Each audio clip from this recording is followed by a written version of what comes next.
Welcome to my channel. So today we are going to discuss about the multiple choice question and answer from the third unit antenna array.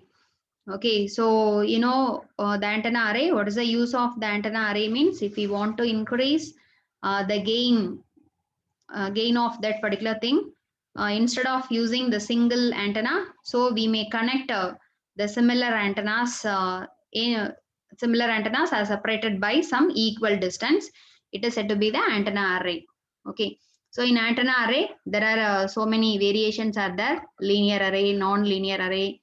Then in that there are so many sub classification is there: broadside array, end fire array, binomial, Chebyshev array, and so on. Okay, so using that one, we are going to see about the multiple choice question and answer. Okay. So already I posted the 11 videos for the first unit and second unit. If you want to watch those videos means I will give the link for those videos in the description box. You can see. Okay. So the first question you see, if the individual antennas of array are spaced equally along a straight line, then it is a dash array.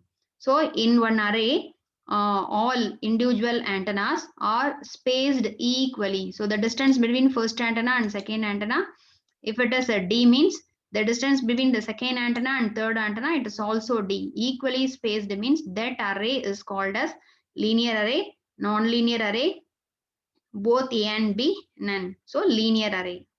If equally spaced means it is called as a linear array. Then the linear array is a system of dash spaced element. So the same question only. So it is the way of asking is different. So linear array is a system of unequal spaced element, equal spaced element, both A and B, none of the above. So the linear array, it's a system of equally spaced elements. So the distance between the first antenna and second antenna, if it is D means, so the spacing between the second antenna and the third antenna, it is also D only. Okay. Then the next one, in a uniform linear array, all elements are fed with a current of dash amplitude. So in a uniform linear array, all elements are fed with a current of equal amplitude. So uniform linear array means all elements are spaced equally as well as the current applied to all antennas in an equal manner. In a non-linear antenna means the current applied to the element is different. Okay, but in a uniform linear array means all antenna are fed with equal magnitude of current. Okay, there is a thing. Then an antenna source that radiates energy uniformly in all direction, it is called as isotropic source. Okay, so already you know this one. The antenna source that radiates equally in uniformly in all direction, it is called as an isotropic source. Okay, then the next one, in broadside array, all elements in the array should have similar dash excitation along with similar amplitude excitation for maximum radiation. So in linear array, there are two types there. One is broadside array, another one is end fire array. In broadside array, in both broadside array and end fire array, we have to give the current of amplitude in an equal manner. Okay, but the phase shift is different. So in broadside array, all antennas in array should have the similar phase excitation. Okay, in broadside array means all antenna is excited by the same current amplitude and same phase shift.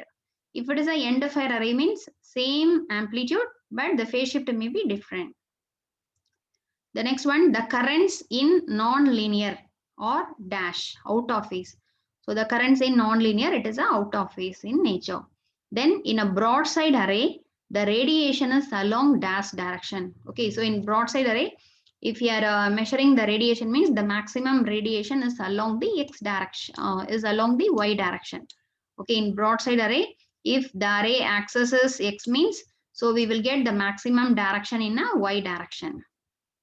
Then the radiation pattern of the broadside array is along the normal direction of the array axis. Yes, it's a true. Okay, the radiation pattern of broadside array is along the normal direction of the array axis. So you see, if this is the array axis means we will get the radiation pattern normal, that is 90 degree to the array axis. Okay, it's a true only.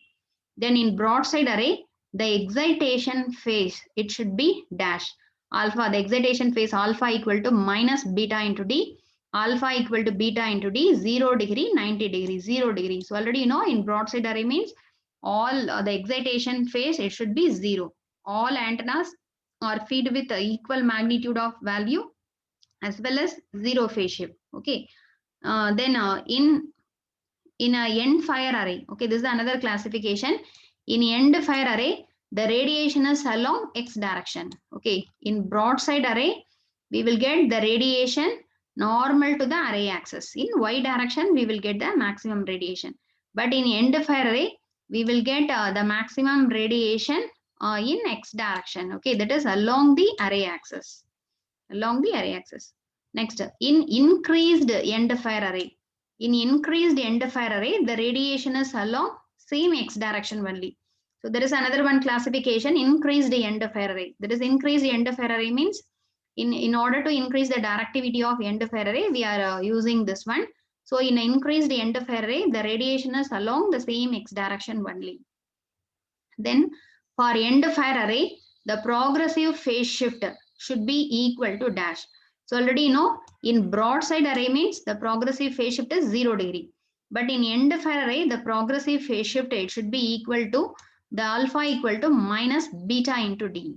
Okay, this is the formula alpha equal to minus beta D. This amount of phase shift we have to give to the next antennas. Okay, then the next one, which array is also called as Hansen-Woodyard array. So which array is also called as this Hansen-Woodyard array means increased end fire array.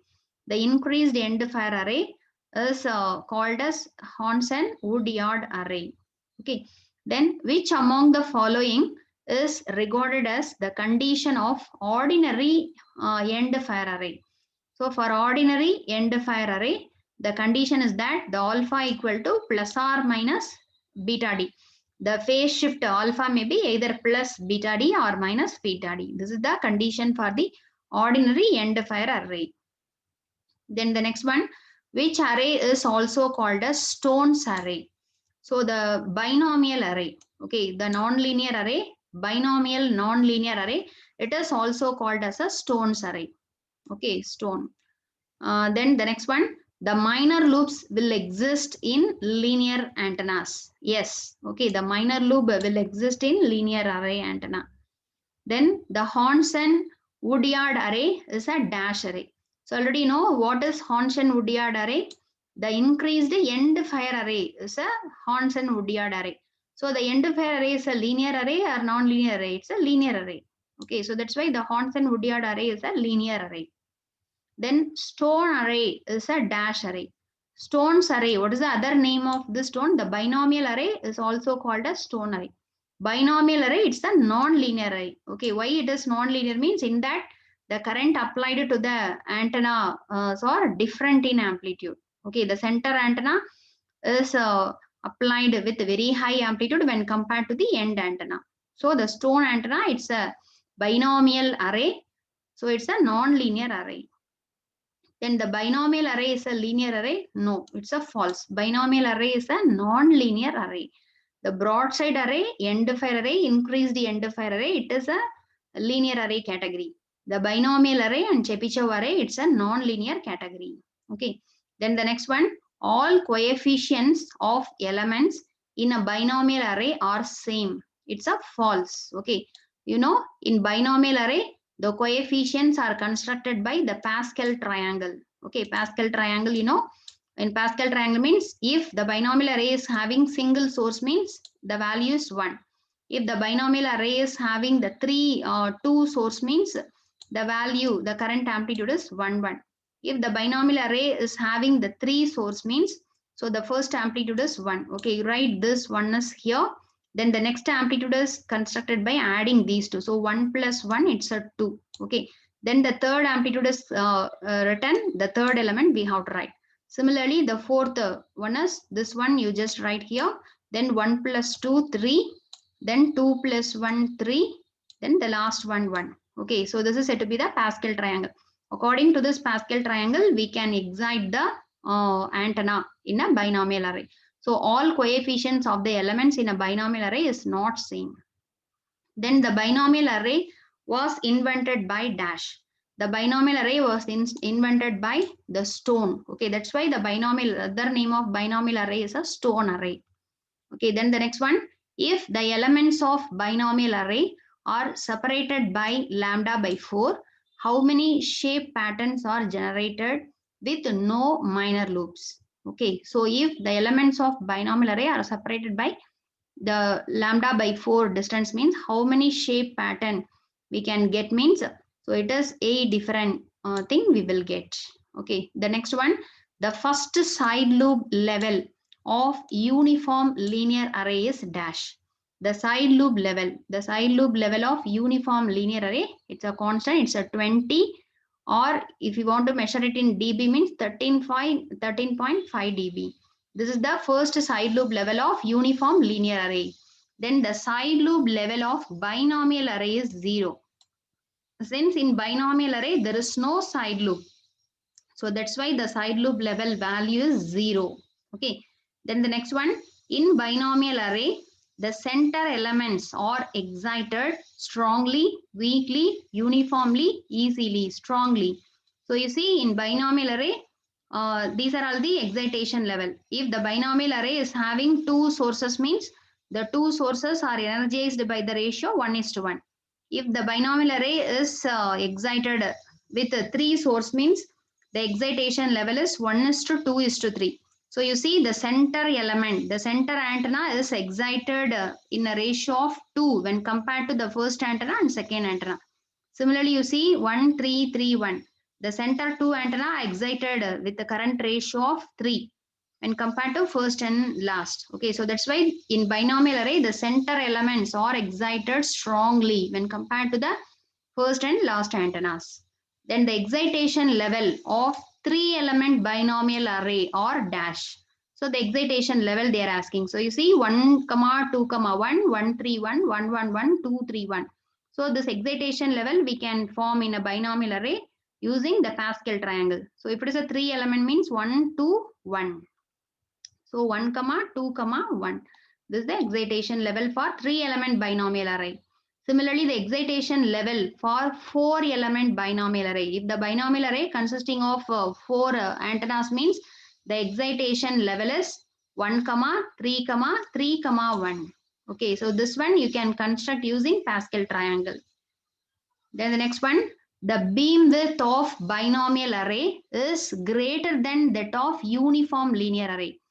The beam width of binomial array is greater than that of uniform linear array. It's a true. Okay.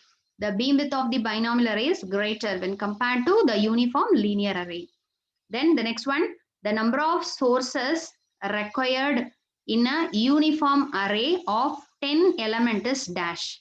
That is in uniform array, we are having the 10 element. Here the element is said to be antenna. Okay. So the 10 dipoles are connected in an array. So how many sources we have to give? So uniform array means already you know all antennas are energized by same magnitude of current. So that's why the number of sources required is only one source. Okay, only one excitation we have to give for all the things. Similarly, the number of sources required in a binomial array of 11 element is dash. Okay, but in binomial array, if you are using the 11 element means, so how many number of sources required? So if the binomial array is having 11 element means, so the number of sources required is 6. Okay, so how this 6 will come means, so you see this example, if it is a 3 element, okay, so you see if it is a 3-element binomial array means the first antenna and the last antenna is fed with the same value. Okay, the center antenna is fed with the different value. So we can the number of sources needed is 2. Similarly, you see the 4-element in this, the first and last feed with same one. This 2 feed with same one. So 2 element. Similarly, if it is a 5 element means, so 1, next one is 4, 3 plus 3, 6, then 3 plus 1, 4, then last one is 1.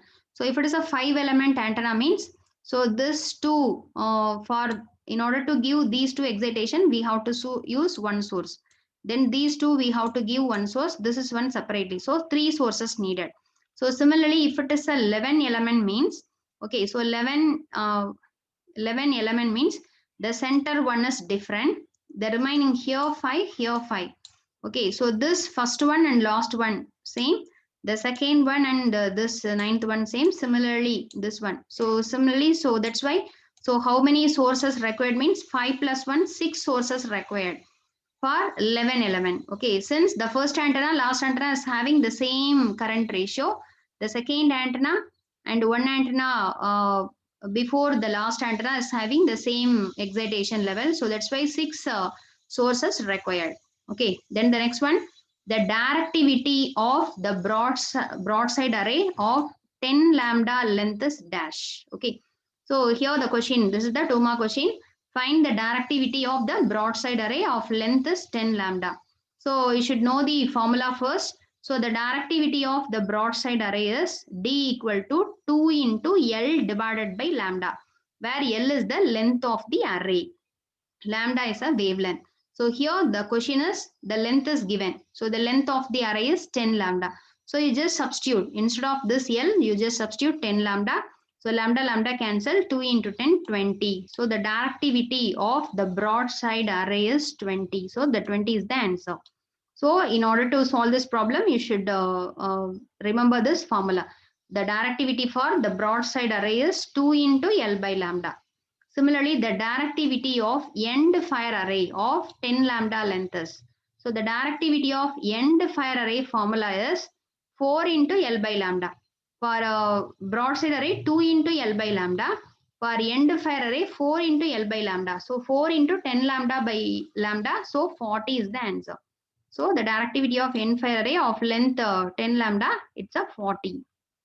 The next one, what is the half power beam width of broadside array? Okay, half power beam width. So you just remember the formula. The half power beam width of the broadside array is, it is nothing but, the half power beam width is nothing but half of the beam width between the full first null or null to null beam width. Okay, so the answer is 1 divided by L by lambda. 1 by L by lambda radians. Or if we want to convert this radiant into degree means, the half power beam width in degree is, you just multiply this formula with 57.3. So 57.3 divided by L by lambda. Okay, this is the formula. The half power beam width of the broadside array. Okay, broadside array is 1 by L by lambda in radian. Or if we want to mention in degree means 57.3 by L by lambda. So the answer is, you see, 1 by L by lambda. Okay, similarly, what is the half power beam width of end fire array? So the half power beam width of end fire array is square root of 2 divided by L by lambda. Okay, so broadside array is simply 1 by L by lambda. But for end fire array, square root of 2 divided by L by lambda. If you want to mention in degree means 57.3 into square root of 2 by L by lambda. Okay, so 2 divided by square root of 2 divided by L by lambda. So A is the answer. Okay, then the bandwidth between the first null. This is half power beam width. The next one is BWFN. BWFN means bandwidth between first null or null to null bandwidth. Okay, of broadside array of length 10 lambda is dash. Okay, so this is the 2 mark problem. So here bandwidth between the first null. So what is the relation between the half power beam width and beam width between the first null means, the beam width between the first null is twice the HPBW. Okay, the other name of half power beam width is 3 dB beam width. So this is the other name of BWFN is null to null beam width. Okay, so here the question is BWFN. So the BWFN of broadside array is twice the half power beam width. So already you know the beam width of broadside array is 1 divided by L by lambda. So that L divided by lambda, it can be written as lambda by L, you know. So that's why 2 into this is one formula, 2 into lambda by N into D. This product n is the number of source, d is the distance between the successive two source. So the product n into d, it is called as the array length capital L. Okay, so you may remember this one or this one. So here L is given, okay, and array length is given. So that's why you just use this formula. So twice the half power beam width. So 2 into lambda divided by what is the length given? The length is here mentioning 10 lambda. So 2 into lambda by 10 lambda. So the answer is 2 by 10.2. Okay. So this is the formula. So this is the beam width between first null 2 into lambda by L or 2 into 2 by L by lambda. If you want to mention in degree means 2 into 57.3, that is 114.6 divided by L by lambda in degrees. Okay, this is the one. Then the next one, beam width between the first null of end fire array of the length 10 lambda. Okay, similar to this above problem, this is for the end fire array. So the beam width between the first null for the end fire array is plus or minus 2 into square root of 2 by L by lambda. Okay, anyway, the half power beam width between the first null is, the beam width between the first null is twice the half power beam width of end fire array. Okay, so you just substitute the L value. So we will get the answer is 0.891 radians. Okay, if you want to mention in degree means you may use this formula. Okay, so here only I am giving the formula, but here the answer is given in radians. So this is the answer. Okay, then the next one, null to null bandwidth is equal to 3 dB bandwidth, greater than 3 dB bandwidth, less than 3 dB bandwidth, not related to 3 dB bandwidth. The null to null bandwidth is always greater than 3 dB bandwidth.